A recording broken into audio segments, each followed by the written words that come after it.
contests are great, especially contests associated with great film festivals, because, like for example, the Austin Film Festival. What they do is they have a it's a screenwriter centric film festival. They have a contest where a certain amount of people who place in a certain rank get to come out and meet filmmakers and meet executives. And so if you get the top quarter or whatever, then you get to have a roundtable meeting with executives and producers. And I met a lot of writers through that who I ended up meeting with out here, developing some projects with. And contests are great because if you win one, you're going to get noticed. If you place in one, you still can put that on your resume. And if you place in 8 contests with 3 different scripts, people are going to go, you know what, maybe she knows what she's doing. I would agree with that. I would tell you that my entire producing career really launched off that simple idea, because I had a script by an unknown writer and I was a relatively unknown producer at the time, and I took it to the Sundance Production Lab, which is not a well-known.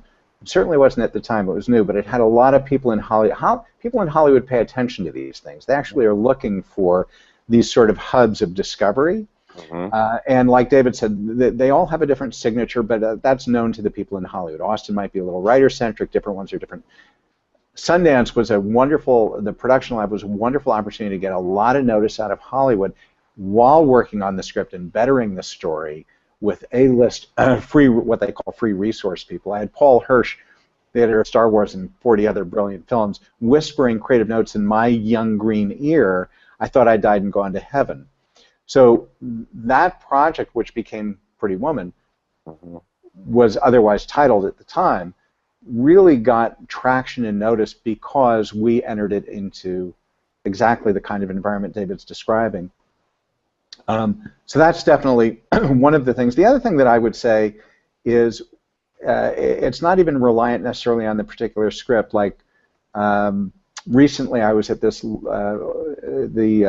a particular event. I won't promote it, but I was at a particular event, and it was part event and part with a lot of people like David and really wonderful people coming to speak and share their wisdom from the stage. And then there was a last piece at the end, the last day, I believe it was, that was a pitch fest. And while the pitch fest was sold out well in advance, because they capped the number of, I think it was 500 people could pitch to 140 production companies or producers. But the 2 days before, I looked at the lineup of people who were there, the producers, the writers, and my jaw hit the ground. Like, I went and spent all 2 days just so I could network with all of those people. Right. And what's fascinating is that those rooms were by no means full. And if I were a writer, if I could get my butt to, in this case it was in Burbank, but I don't care if it's back east, I don't care if it's in Dallas, I don't care if it's in LA, it doesn't matter where it is, Chicago. If I could find a hub where there's an event where people like that are showing up, and they often show up also at these festivals, there are all kinds of roundtables, Toronto, so you name it, I would do anything I could to be face-to-face, knee-to-knee, not necessarily at a pitch fest. I would go to these events where they're speaking and approach them before, during, after. There's not, and there's so many ways to get pearls out of them and beginning rapport out of them by saying, I really admire your work. I have a question. Would you be my 5-minute mentor? There's so many little tricks to this that are honest. So I think, just showing. Was it Woody Allen who said 90% of success is just showing up?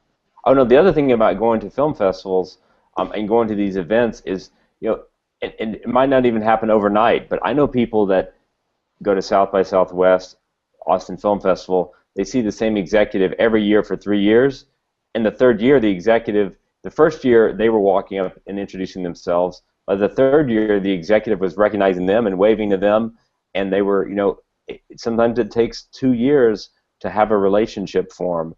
But then it starts. There's a familiarity and a trust, and then you can finally go, hey, I have a script for you to read. It doesn't happen overnight.